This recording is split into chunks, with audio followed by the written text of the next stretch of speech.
Hello everybody and welcome to the batch review for the Feast of 1000 event, the 1000 day / 10 million downloads event. Lots of cool units to cover here. I guess we'll just get started. This is part 1, I should say.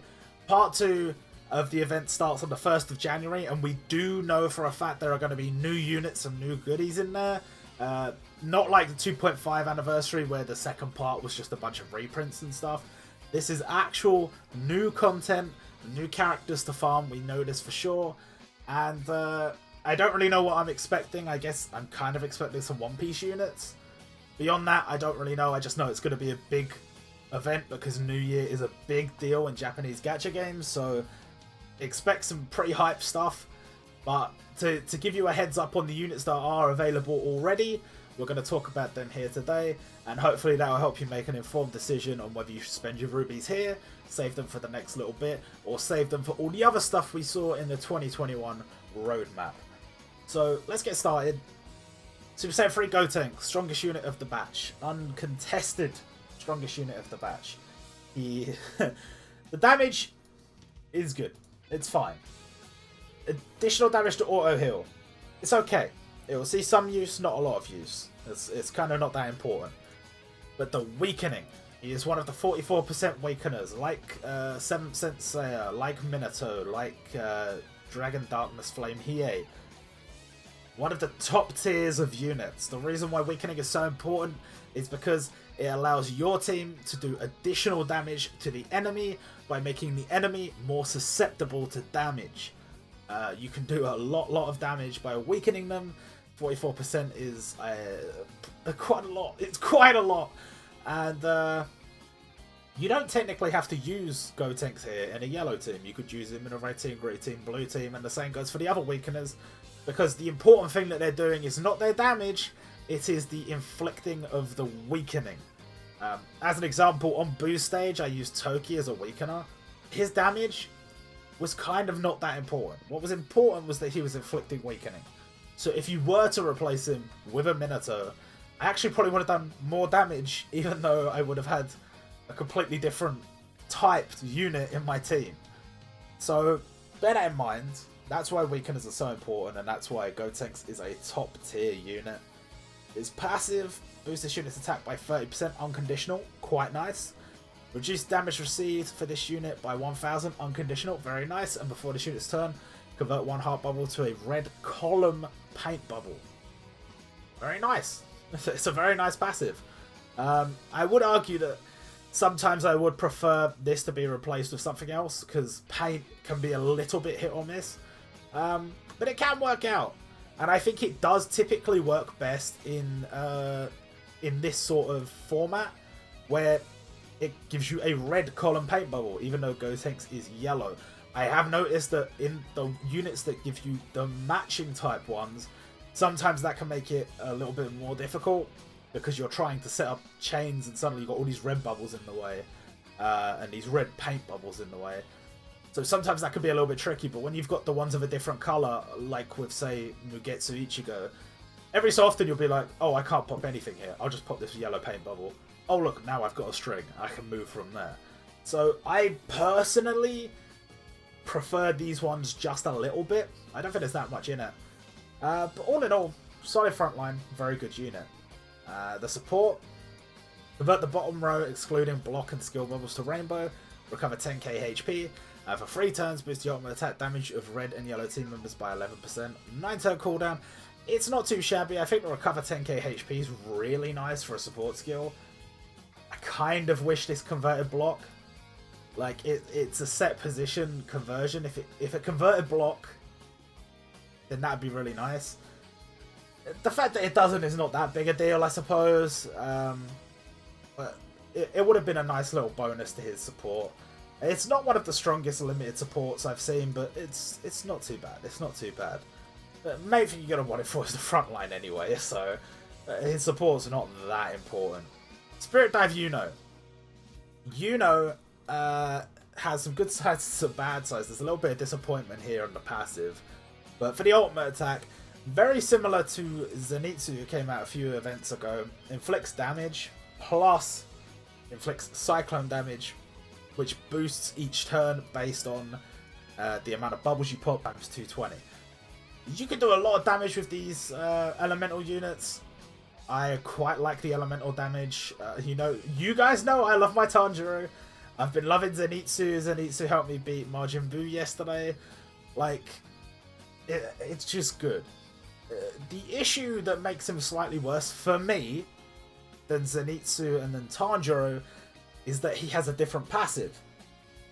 Instead of creating rainbow bubbles and, even converting block into rainbow, which is what Zenitsu and Tanjiro do, Yuno got this part added to his ability. At the start of this unit's turn, if the enemy is red, guard 20% of all damage received for this unit. This is not a bad ability. This can be used in PvP quite well. And I mean, even in PvE at times this could work, because if you think about it, this sort of passive, guarding damage for units that are of the type you would be weak to, that actually works for these elemental units, because you may have remembered me talking about Tanjiro and saying I was using him in teams that he didn't fit in, that he was the wrong colour for, because it didn't matter, because he was doing burn damage that allowed me to clear the stage in a more efficient way than if I had used the team I was gonna make that had the correct colours in. So you could maybe try the same thing here with Yuno, and that could maybe work to your benefit. Unfortunately, that will only help you on red stages. So that will only help you on stages you have a disadvantage against. But on stages, like for example, yellow stages where you normally want to use him, this does nothing. It's a little bit disappointing. The unconditional attack boost is nice. The bind negation is very nice. But that last bit, just a little bit disappointing for me. The support, convert one random bubble to a skill bubble and boost the blast radius by 1. Convert a total of 4 red, blue, yellow and heart bubbles to green. And for one turn, guard 23% of all damage received for green team members. A very solid support. You're getting a skill bubble, boosted blast radius by 1. The bubble conversion, you're getting 4 green bubbles to go with your skill bubble. And you're getting one turn of 23% guard. 23% is quite a lot, so pretty nice support. I would say that's probably my favourite part of his skill. Ultimate attack is going to do some decent damage. I'm just a little bit disappointed he's got this. I don't think these abilities are bad, and I think there are going to be units that have it that are good. We have units like Ryotsu and Lemon. I think it really works for them. I think he would have benefited so much more from having that same passive that Zenitsu and Tanjiro have. For me, that makes him just a little bit of a disappointment, but at the same time, the damage is still going to be very good. He's still going to be a pretty solid choice if you're trying to do some damage. He has a nice support as well. If you're torn between him and Gotenks, and you have no personal attachment to either of the characters, Gotenks is for sure the best option out of the two, but he's not a bad option. And if you do have your heart set on pulling for Yuno, you're not going to get a bad unit out of it, so it's alright. The standard gacha, the new heroes gacha, adding Power of Love, Tyson Maeda, and the new Yukanda 5th Illusion style. Tyson Maeda inflicts damage, plus if the enemy has counter, inflicts additional damage, and for one turn, boosts the attack of yellow team members by 20%. The reason I like this is because, yes, if the enemy has counter, you're going to be doing quite a substantial amount of damage. That's really nice.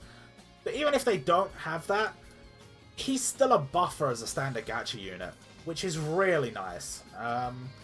His passive boosts his own attack by 25%, which is good. And before his turn, converts 4 greens to red, which is going to allow you to set up some more chains to create more skill bubbles. Altogether, I think is not a bad little frontline kit for a standard gacha unit. His support, for 2 turns, reduce the number of bubbles required to create a skill bubble by 3 for yellow team members, and for 7 turns, boost yellow attack by 10%. So I think it's Kenma from the High Q batch. One of the units from the High Q batch, I'm pretty sure it's Kenma, had basically the same support as this, but for their type. So he is the yellow version of that support. And I think I said this at the time. The 7-turn boost, I don't think it's ever really like optimal to be using that over something else.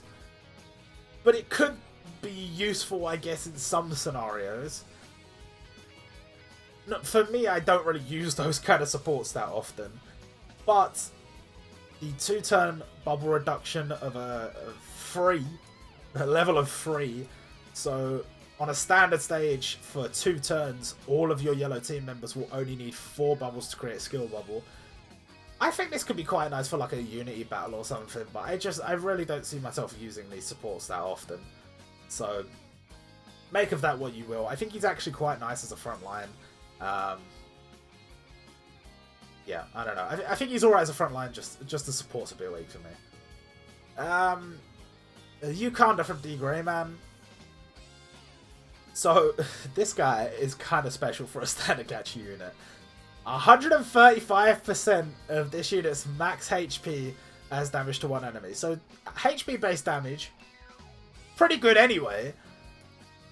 17.4k HP. He's gonna hit like a truck. He's gonna hit so hard for a standard gacha unit. Plus, cuts his own HP by 2%, or cut your team's HP by 2%. And for 2 turns, boosts his unit's ultimate attack damage by 16%, continually buffing himself to do more damage. Obviously, that has to be ultimate attack damage, not attack damage, because if you boost his attack, he's not going to benefit from it because it's HP-based damage. But that is nice. That is a nice ultimate attack.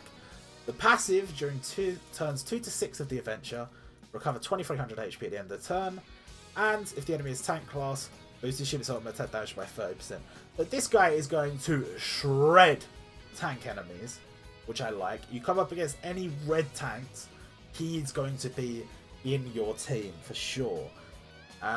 This part of the passive, it's okay.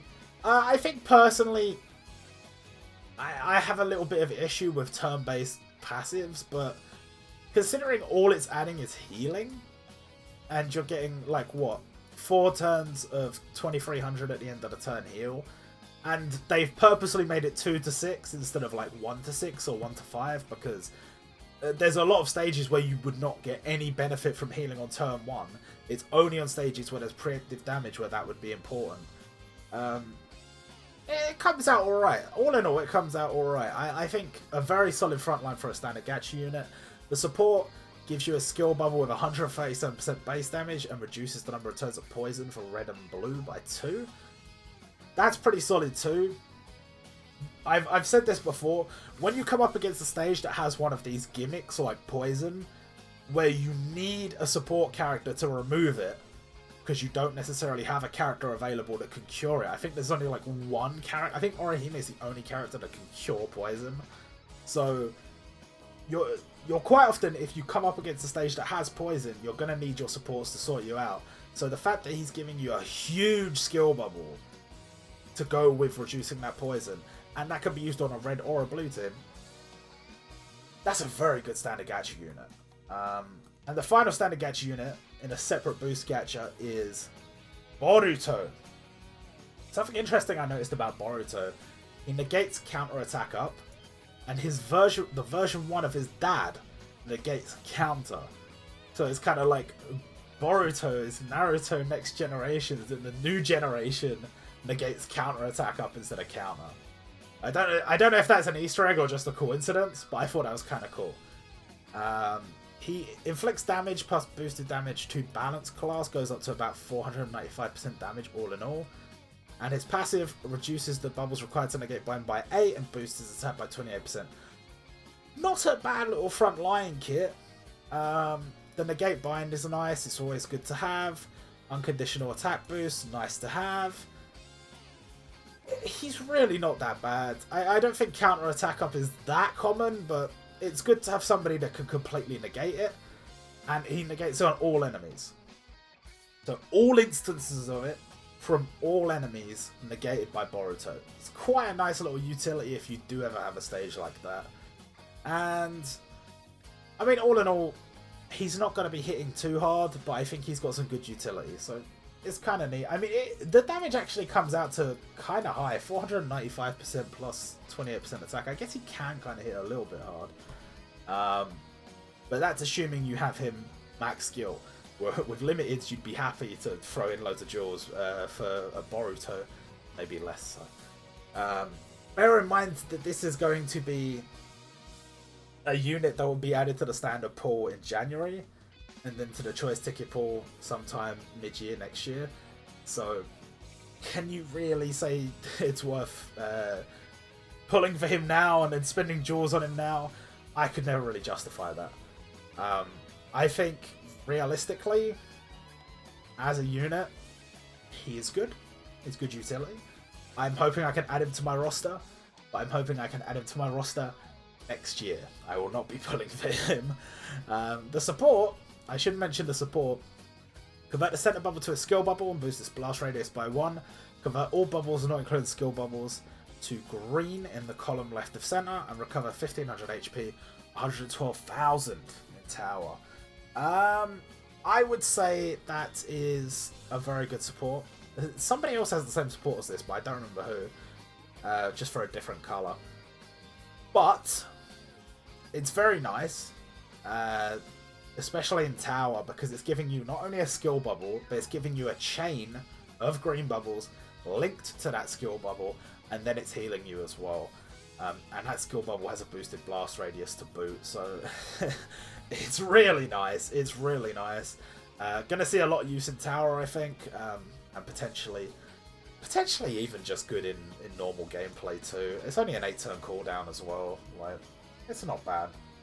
I think he's a solid unit. I think, to be honest, they're all kind of solid. I would say, sadly, Tyson's probably the weakest, which is a shame because I really wanted him to be good. But, you know, he can still pull off some decent damage. He's a buffer as well, so he's good in that regard too. I don't know. You know what? I think all three of them are solid, but it's just a bad idea to summon right now for standard gacha units. Because, A, you've seen the roadmap, you see the crazy stuff they have planned for 2021, so it might be a good idea to save some rubies for that. Plus, all these units will be added to the standard gacha. I think it's normally end of January, start of February-ish time. Plus, they'll be added to the choice ticket pool later in the year. These are like the last units from the 2020 pool. So, for me, it's a bit hard to justify telling people to pull on this. I think if you're going to pull for anything, pull for him. But, you know what? It is what it is. It is what it is. Some people are just going to want to pull for these because I know they are very popular characters. I have even pulled for Tyson, and I did happen to get him on the third multi. But had I got Yukanda, I wouldn't have been that disappointed because he's a very solid unit with some pretty cool special animations. And Boruto is a little bit harder to justify spending on because it's 5 multis to get him guaranteed, whereas you're guaranteed at least one of these 2 on the third multi. So that's 250 rubies. It's 2,000 less rubies than Boruto will cost you. Admittedly, the other units featured in Boruto's gacha are good, and some of them are quite recent. But, you know, it is what it is. It is what it is. I don't think anybody realistically should be summoning on these banners. That's what I should say. If you have to summon during this event, it should probably be for Gotenks. The 3 units. We're starting off with Alma Karma. Inflicts 310% damage to one enemy. If for 3 turns, boosts this unit's attack by 15%. Goes up to probably, like, if you've got a more stacked, 45% attack boost plus the 18 from the support. It's not going to be awful damage, but considering he's a Transcendent and his stats are not going to be quite as good as like a standard Gacha unit or whatever. It's not awful for a Transcendent tier unit, it's just not that good. I think Transcendent tier units really benefit from having some utility, typically, rather than, you know, it's a bit selfish. Boosting his own attack when he's not a particularly high damage unit is a bit selfish. Reducing poison damage by 250 is nice, but as a frontline, not going to be super commonly used, I don't think. His support charges Legend Summon Gauge by 15%, reduce the turns of bubbling effectiveness by 1 for her team members. This is kind of nice because on any stage where you're going to need to reduce bubbling effectiveness, the fact that you're getting a bonus of 15% legend summon charge, pretty cool. Not a bad support for a Transcendent class unit, not a great front line. Patry. Patry is one of the most confusing units they've ever released because he comes out after Majin Buu and he has a kit specifically made to counter Majin Buu. I have no idea why. I just have no idea why. I've got no way of justifying it. He does damage plus boosted damage to auto heal. Majin Buu has auto heal. And converts one block bubble to yellow. Majin Buu creates block bubbles. Why? Why? I don't know. I don't know. But against Majin Buu, which is the case that he has been specifically developed for, it seems. Very good unit. In general, he's an okay unit. He can do some good damage. You know, he boosts his own armor attack damage by 20%. On a standard stage, he's going to do 350% damage. It's okay. It's okay. The support converts one rainbow to a skill bubble with 150% base damage. What is this? Converts a rainbow bubble? Why a rainbow bubble? Look, if this had been any normal bubble, then this would just be like really a mediocre special. Like, it's just a skill bubble, slightly boosted, right? 5-turn cooldown, it's okay. But a rainbow bubble? What the fuck? Why a rainbow bubble? Now, if this had been a block bubble, different story entirely. A different story entirely, because, you know, even on like Majin Buu stage, if every 5 turns you could create a skill bubble from one of his block bubbles, that is huge utility. No, I'm not having that. That's stupid. I really don't like that.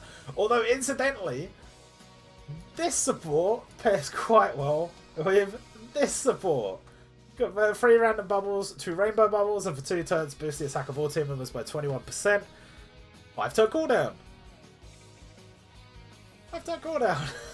So they do pair together quite well. But what a stupid pairing that makes. I don't really understand the reason for that at all. I'm not personally going to be getting much use out of that. I will admit there are times when you can, you know, have quite a few rainbow bubbles on the board if you're using supports like, or front lines like Tanjiro or Zenitsu. And plus you have other supports and stuff in play. Yeah, sure, but why? Just why?